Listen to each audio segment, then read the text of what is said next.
A lot of people nowadays are really struggling to pay the bills. In this video, I'll explain exactly what's going on and what you can do about beating inflation.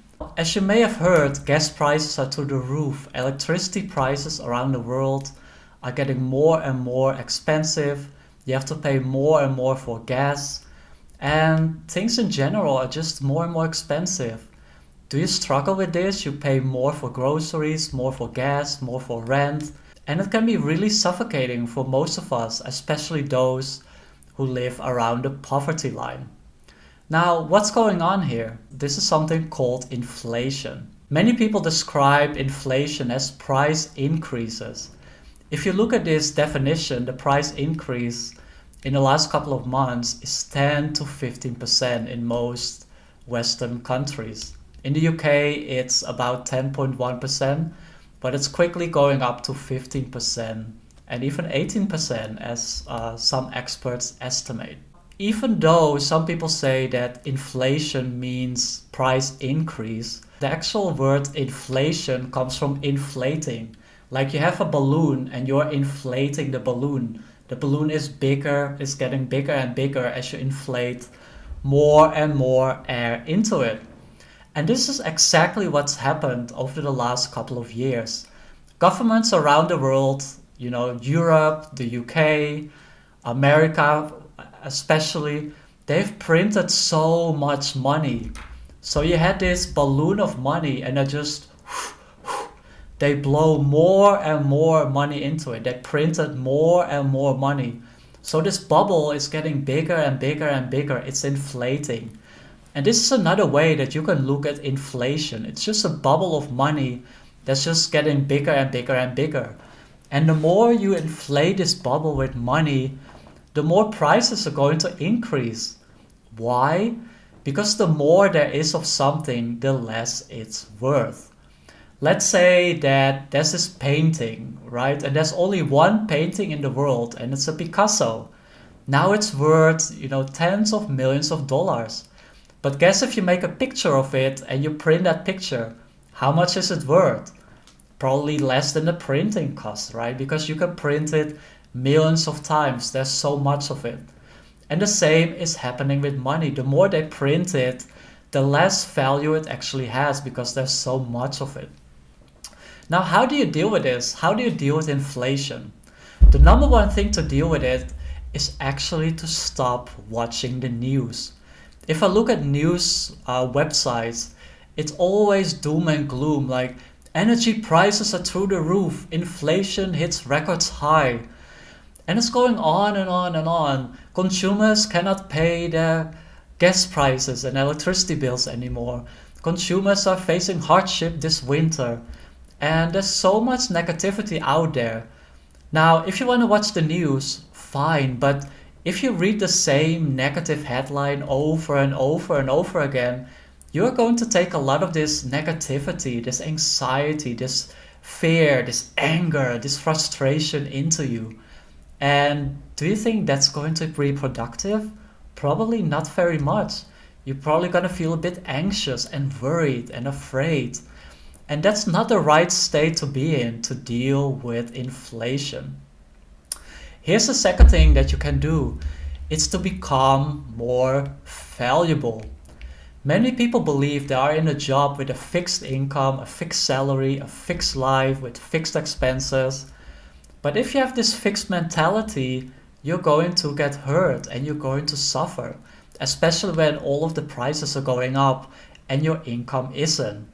Now, when you become more valuable to society, society is likely to value you with a higher salary and a higher income for the value that you provide. And this is key. Many people today, they expect something for nothing. Like we just had a lot of strikes in the UK, and these unions that are striking, they want to get the same pay rise as inflation without actually producing more. In fact, they want to produce less. Like now everyone is buying tickets from ticket machines. They don't need counters as much. But part of the strike is they want to keep the exact amount of staff at all these ticket booths whereas actually fewer people are using them and they start to use more ticket machines. So instead of the people actually thinking, how can we help the government and the different transport companies to increase revenue, all they want is something for nothing. And many companies are not going to give that. Now, these transport unions are in a great position because you can say, okay, we're going to strike, we're going to destroy the country. And it's also happening in the Netherlands. The Dutch transport company, the NS, they're actually putting strikes next week. So again, they're going to destroy the country.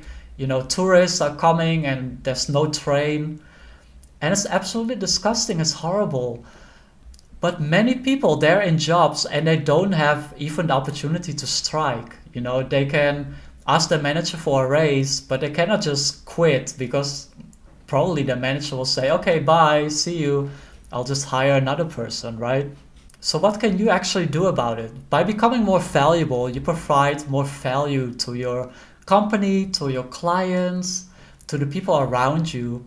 And by doing so, you can demand a higher salary, right? Because the more you help your company to increase sales, to save costs, to increase productivity, to deliver a better service, to save time, the more you do that, the more value you provide, the more you get rewarded as well.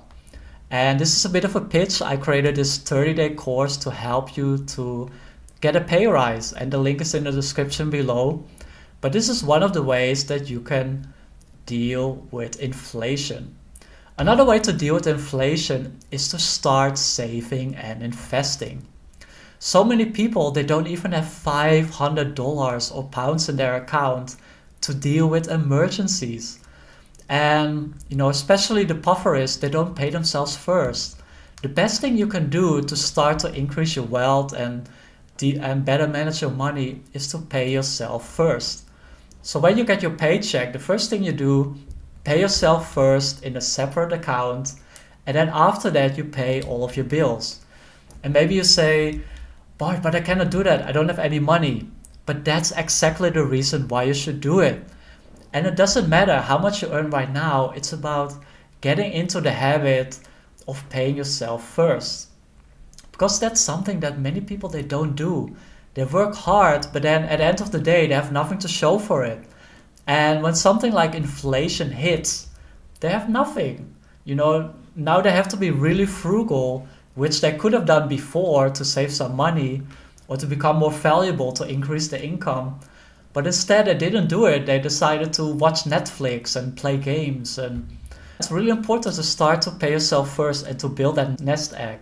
So whenever inflation is happening or, you know, you're in a time out of a job, you have at least something to show for it, kind of a sinking fund, an emergency fund to look after you. And in the beginning, it's just that. It's an emergency fund. It's just some savings in the bank.